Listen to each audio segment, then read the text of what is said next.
Yes नमस्कार to all the students of Alpha Engineers. बच्चों कैसे हैं सभी? Hello, this is your Rajat sir on your very own made JEX platform. और बच्चों आज करंट इलेक्ट्रिसिटी का वो टॉपिक जो कि सबसे इंपॉर्टेंट है यार, Kirchhoff's law and the grouping of cells, है ना। कॉम्बिनेशन ऑफ सेल की मैंने लास्ट क्लास में बात की थी कि कॉम्बिनेशन ऑफ सेल पे लेक्चर लेकर आऊँगा, और वही लेक्चर वादे के अनुसार लेकर आ गया हूँ Kirchhoff's law and grouping of cell. तो डेफिनेटली इस सीरीज में हम क्या करते हैं, इस पूरा जो सीरीज हमने बनाया अल्फा इंजीनियर्स का, उसमें क्या करते हैं, जेई के इंपॉर्टेंट टॉपिक्स को मैं फाइंड आउट करता हूँ और उस पर ही बेस्ड जो मुझे बेस्ट न्यूमेरिकल्स लगते हैं, बेस्ट क्वेश्चंस लगते हैं, वैरायटी ऑफ क्वेश्चंस लगते हैं, वैरायटी ऑफ कंसेप्ट्स लगते हैं, वो लेकर आ जाते हैं। फाइन। तो जिसका बेनिफिट तो यार आप सब लोग ले रहे हो, इसमें कोई भी शक की बात नहीं है, ठीक है।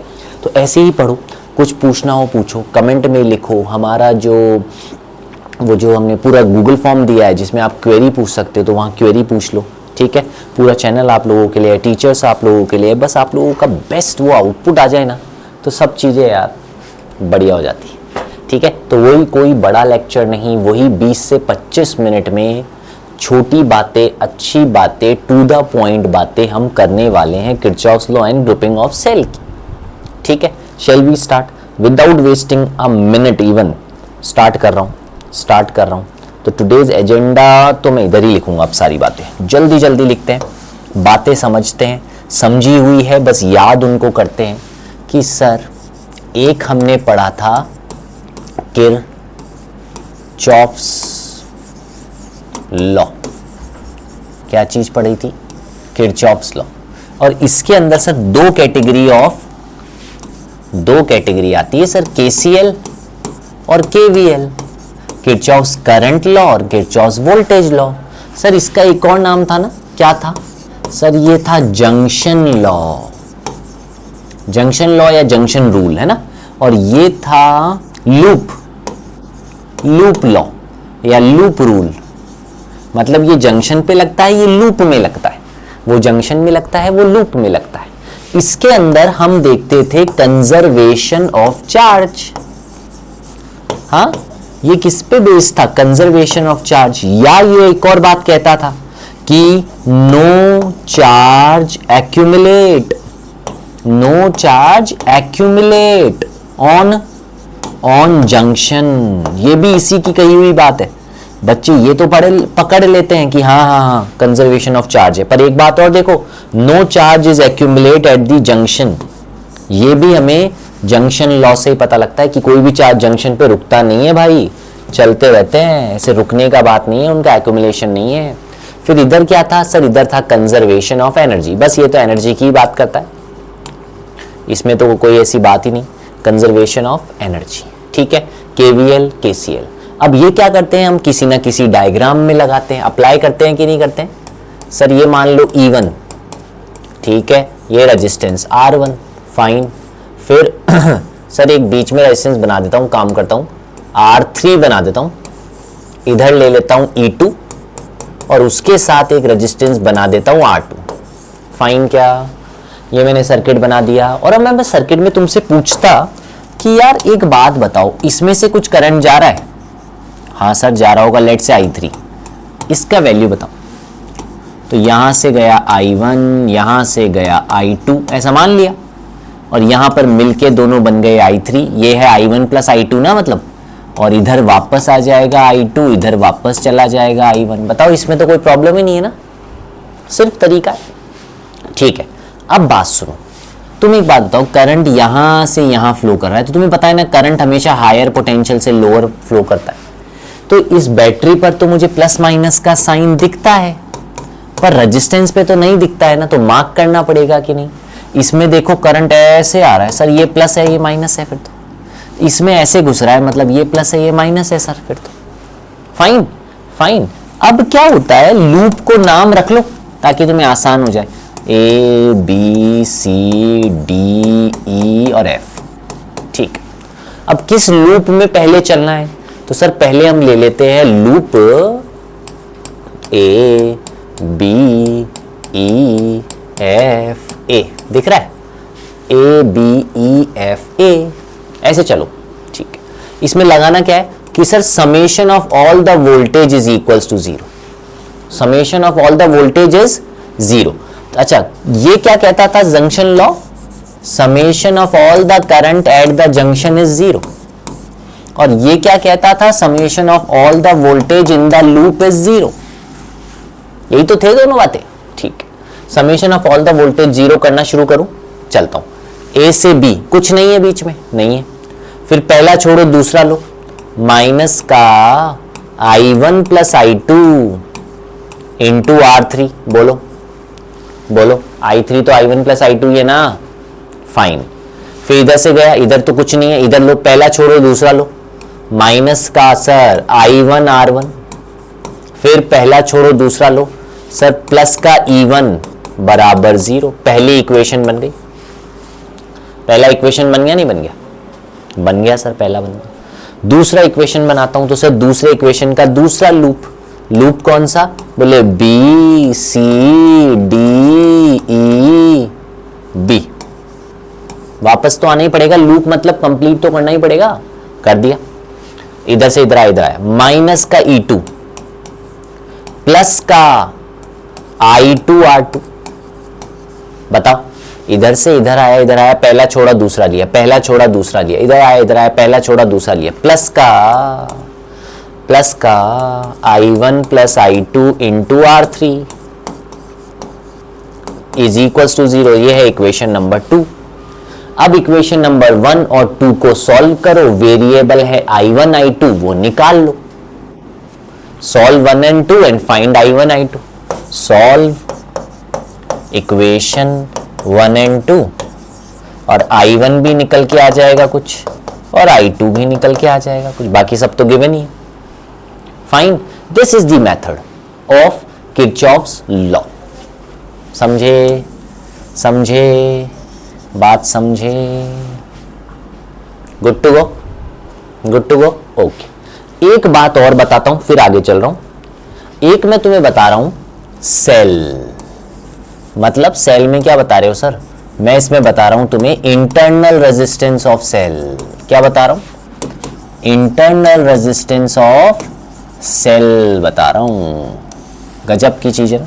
The resistance offered by electrolyte, इसका मतलब क्या होता है, रेजिस्टेंस बाय इलेक्ट्रोलाइट। कौन भरा हुआ है सेल के अंदर, सर सेल के अंदर तो इलेक्ट्रोलाइट है, तो इलेक्ट्रोलाइट कोई रेजिस्टेंस नहीं देता क्या, रेजिस्टेंस देता है। वही रेजिस्टेंस को हम बोलते हैं इंटरनल रेजिस्टेंस सेल का, इंटरनल रेजिस्टेंस ऑफ सेल। अब सर कोई फॉर्मूला है क्या, बिल्कुल है।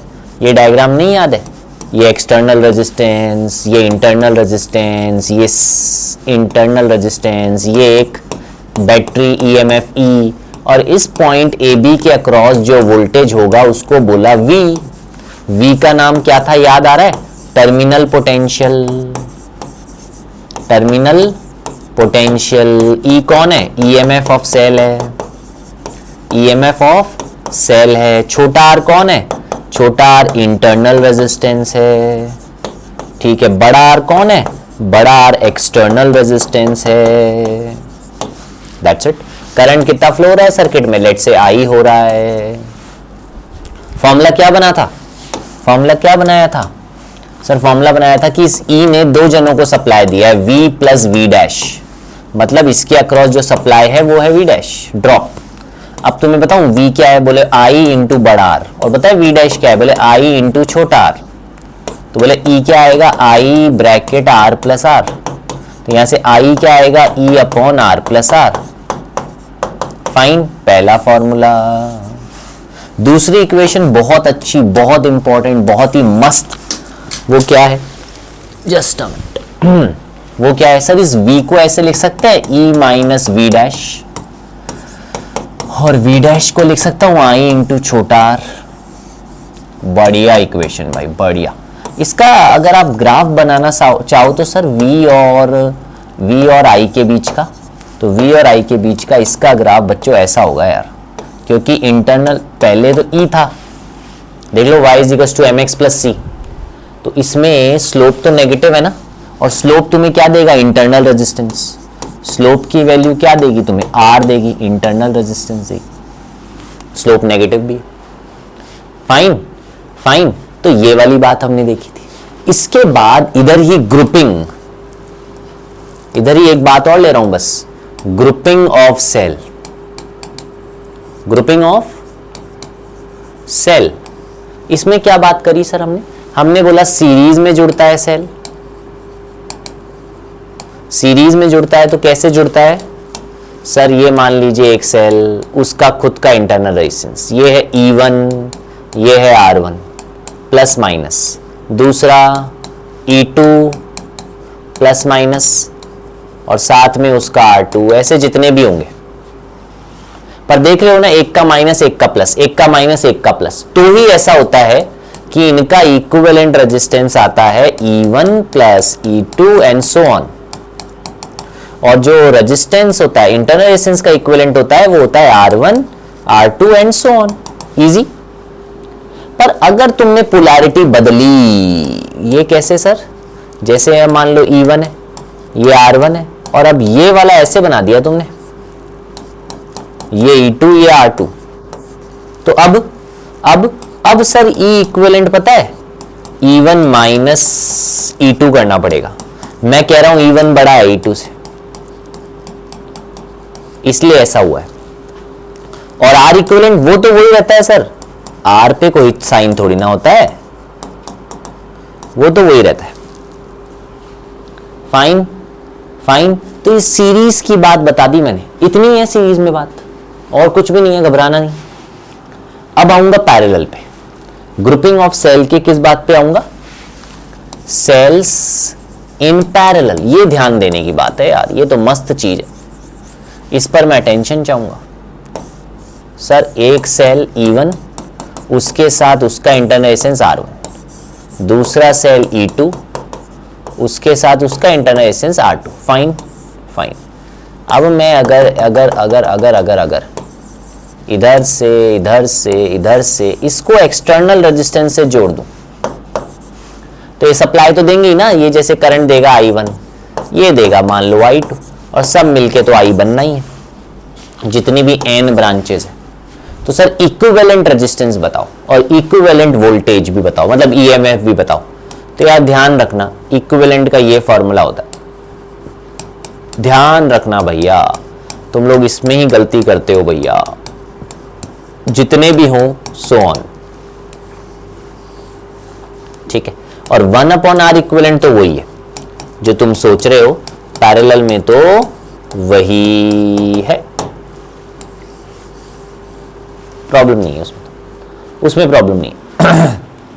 ठीक है ठीक है। अब इसमें एक चीज और होती है, एक होती है मिक्स्ड ग्रुपिंग। लास्ट पॉइंट तो लेने दो, mixed grouping of cells, mixed grouping of cells. तो मान लो ये एक लाइन है जिसमें E1 है, उसके साथ उसका इंटरनल रेजिस्टेंस है, फिर बनाया मैंने E2, उसके साथ उसका इंटरनल रेजिस्टेंस है। ऐसे कितने हैं ये, ऐसे M है M, और ऐसी लाइनें कितनी है, वो N है। समझे, M तो सेल्स है, M सेल्स, और N रोज है, ठीक है। और ये सारा का सारा सर्किट एक्सटर्नल से तो कनेक्टेड ही है। सप्लाई किसको देगा, किसी एक्सटर्नल को ही तो देगा, ठीक है। अब इस हिसाब से देखा जाए, तो टोटल रेजिस्टेंस क्या हो गया, अगर ये सब R होता तो सेम होता। तो अगर मैं कहता कि E1, E2, E3 सब बराबर है, और R1, R2, R3 सब बराबर है, ऐसा मैं कह देता, तो एक ब्रांच का हो जाता MR। तो ऐसे 1/MR, तो N/MR, N/MR। तो R इक्विवेलेंट पता है क्या आता, N क्या आता, क्या बोला अभी, N/MR ना, तो MR/N, MR/N। अब एक आखिरी बात, मैक्सिमम पावर कब ट्रांसफर होती है, मैक्सिमम पावर कब ट्रांसफर होती है, maximum power theorem. Maximum power तब ट्रांसफर होती है जब इंटरनल रेजिस्टेंस एक्सटर्नल के इक्वल हो। मतलब ये वाला term M R by N बड़े आर के इक्वल होगा, तब मैक्सिमम पावर ट्रांसफर होगी, मैक्सिमम पावर ट्रांसफर तब होगी। फाइन। तो मैंने अभी 15 मिनट लिए और 15 मिनट में क्या बताने की कोशिश की? किरचॉफ्स लॉ, इक्वेशंस बनाएंगे, क्वेश्चन सॉल्व करेंगे। दूसरा internal resistance of the cell, उसके ये दो फॉर्मूले और फिर इनकी ग्रुपिंग शुरू कर दी, एक तो सीरीज में और एक पैरेलल में और फिर एक मिक्स्ड में, और मेन चीज बताई मैक्सिमम पावर का ट्रांसफर होना। कर लेंगे, कर लेंगे, चलें। चलो तो आ जाओ क्वेश्चंस पे आ जाओ। पहला question, junction rule. Junction rule, sir 2 ampere यहां से आ रहा है, 2 यहां से आ रहा है, तो यहां 4 नहीं हो जाएगा? हो जाएगा। इनको क्या चाहिए ये तो बता दो पहले मुझे। The figure below shows the current in a part of the current I is, कहां पर है आई? ये आई, ये कितना है देखते हैं। 4 4 4 4 4, 4 में से 1 गया तो 3 आ गया, और 3 में से 1.3 गया, 1 गया तो 2.7 आ गया। नहीं सॉरी, 1.7 आ गया, गलती कर गया मैं, 1.7 आ गया। आंसर कौन सा लग रहा है? ठीक है, इजी था ये तो। आगे वाला देखो, ये भी वैसा ही लग रहा है। Magnitude and direction of current I in the lower right hand wire. ये लोअर राइट हैंड वायर मतलब इसके अंदर आई का वैल्यू बताना है, डायरेक्शन भी बताना है। अभी तो मैंने ऐसे ही मन से मार्क कर दिया। करता हूं कोशिश। 2 आ रहा है, 3 आ रहा है, तो ये हो गया 5, 4 इधर आ रहा है, 2 इधर से आ रहा है। भाई साहब कैसे करें?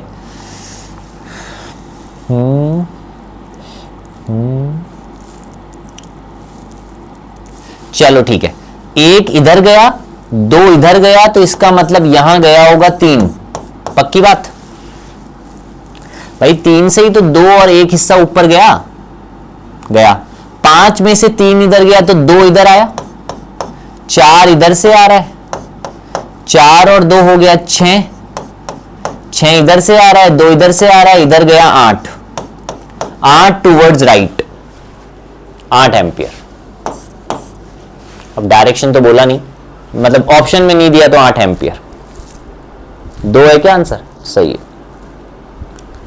ये वाला देखें, a group of n cells whose EMF varies directly with the internal resistance as this equation। ध्यान देना, ग्रुपिंग ऑफ सेल का आंसर है ये, मतलब टोटल का आंसर है ये टोटल EMF है मेरे भाई, ध्यान दीजिएगा।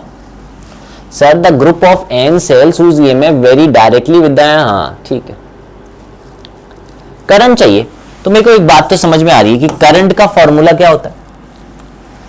Sir total EMF upon total resistance. अब यहां पर एक्सटर्नल तो है नहीं, तो इंटरनल ही होगा। कितने हैं? एन सेल्स हैं, सारे आइडेंटिकल हैं, तो मैंने माना कि नीचे है R1 R2 और ऐसे कितने एन, और ये जो ई टोटल है वो कितना है? ये रहा 1.5 अपॉन R1 R2, और आने दो इधर R1 R2 और आने दो, ये कट गया भाई, 1.5 आंसर है, 1.5 एम्पियर आंसर है। क्या दिक्कत है यार? ये total EMF upon total resistance, total EMF दिया हुआ नहीं है क्या? ये टोटल इंटरनल रेजिस्टेंस नहीं है सेल का, सब सीरीज में है तो जुड़ेंगे नहीं, कट गया ऊपर नीचे से, खत्म हो गई बात। चलो आगे बढ़ो। ये देखो 2 बैटरीज है E1 E2, internal resistance R1 R2 connected in parallel, बहुत अच्छे। तो पैरेलल का टोटल आंसर याद आया? E equivalent upon R equivalent क्या होता है? Sir E1 upon R1 plus E2 upon R2। ये होता है कि नहीं होता है फॉर्मूला? होता है, होता है। और R इक्विवेलेंट क्या होगा? सर R इक्विवेलेंट होगा R1 R2 upon R1 plus R2। तो यहां पर लिखना एक बार R1 R2 upon R1 plus R2, तो भी कोई बात नहीं है, मतलब ये आ गया। मुद्दे की बात यह है कि E इक्विवेलेंट E2 से बड़ा होगा पर E1 से छोटा, सॉरी E इक्विवेलेंट E2 से छोटा होगा क्योंकि E2 बड़ा है ना, E2 बड़ा है ना E1 से। अच्छा ये चीज देखते हैं एक बार, the equivalent of EMF is smaller than E1, the equivalent is given by the equation this, तो ये तो गलत हो गया ना पक्का, इससे नहीं आएगा। E is independent of internal resistance, नहीं देख लो इंटरनल रेजिस्टेंस पे तो डिपेंड करता है, तो दो तो हटा दिए। अब मेरे को सेकंड सही है कि थर्ड, तो मेरी बात सुनो, इस एक्सप्रेशन से तुम लोग खुद देख लो यार, जो E इक्विवेलेंट आएगा वो छोटे वाले से तो बड़ा आएगा पर बड़े वाले से छोटा आएगा, तो ये आंसर हो गया 1, आंसर हो गया 1 नंबर। इधर देखो 12 सेल्स 12 सेल, ये अच्छा क्वेश्चन लग रहा है यार मेरे को, थोड़ा सा इंपॉर्टेंट कह देता हूं इसको मैं, सॉल्विंग में है थोड़ा इंपॉर्टेंट, जेई लेवल से तो और ऊपर ही है, ये थोड़ा एडवांस जैसा है। 12 cells each having the same EMF are connected in series and some cells wrongly connected कुछ सेल कैसे कनेक्टेड है, गलत कनेक्टेड है, wrongly है। The arrangement is connected in series and an ammeter and the 2 cells which are in series। अच्छा ध्यान देना, ये अरेंजमेंट है सीरीज में, एक अमीटर के साथ और 2 और सेल्स के साथ। करंट इज 3 एम्पियर कब, जब सेल और बैटरी एड मतलब जुड़ते हैं, और जब 2 एम्पियर तब है जब cell and battery oppose. The number of cells wrongly connected, तो मैंने ऐसे माना जो number of cells wrongly connected है वो वैल्यू है n, मान लेता हूं, और यही क्वेश्चन मार्क ठीक है, ठीक है। अब सुनो 12 सेल्स, अच्छा connected in series, 12 cells connected in series, तो एक का ईएमएफ कितना मानू, ईएमएफ ऑफ 1 सेल कितना मानू, E, ईएमएफ ऑफ 1 सेल कितना मानू, E, फिर कितने हैं ये, 12 हैं, 12 हैं तो क्या करूं अब, 12 ही कर दूं, सुनना अब मेरी बात सुनना, 12 ही कर दूं। ये जब 3 एम्पियर करंट फ्लो हो रहा है ना, and some cells are wrongly connected, तो मैंने बोला wrongly connected n सेल्स है और 12 सेम विथ सम सेल, अच्छा और भी कुछ सेल्स हैं, तो सुनो अब मैंने बोला 12 सेल्स के लिए क्या करूंगा, 12 ही जो रॉन्ग है कनेक्टेड, रॉन्गली कनेक्टेड, उनका ईएमएफ कितना है, एनी, एनी,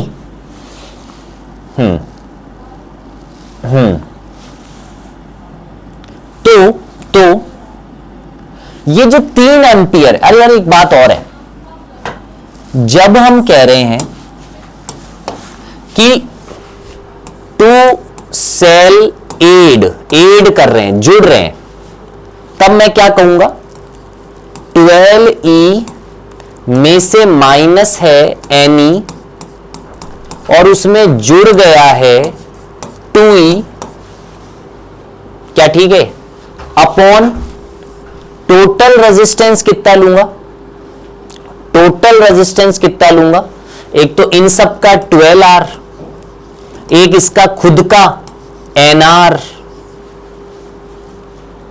ठीक है, is equals two plus plus plus, बात सुनना, प्लस 2R इन 2 सेल्स का, और ये बराबर है 3 के। क्या बात है, क्या इक्वेशन बनी, क्या 12 सेल सबका सेम ईएमएफ, ये रहा, एक का E, 12 cell 12E, wrongly connected कितने हैं N, तो Ni, ठीक है। टोटल रेजिस्टेंस भी सबका लूंगा, 12 वाले का लूंगा, जो रॉन्गली कनेक्टेड है उसका लूंगा, 2 जो बाद में ऐड किए हैं उसका लूंगा। अब एक और देखो इक्वेशन, बस उसमें 12E रहेगा, Ni रहेगा, पर अब की बार -2E, क्यों, अपोज कर रहे हैं, अपॉन ये तो सेम रहेगा, 14R plus NR is equals to कितना, 2। अब ये इक्वेशन है 1, ये इक्वेशन है 2, और इन दोनों को आपको करना है सॉल्व। फिर किसकी वैल्यू निकालोगे यहां से, जब E तो कॉमन आ गया, R भी कॉमन आ गया, दोनों को डिवाइड करोगे तो E और R तो कट जाएगा, पूरी इक्वेशन में बचेगा छोटा n, स्मॉल n। तो स्मॉल n का आंसर जो भी इसमें से आएगा सॉल्व करना, देखो एक बार 2 है ऑप्शन, तो आंसर आना चाहिए 1। इसको सॉल्व करोगे, ओनली कैलकुलेशन दिया है मैंने होमवर्क।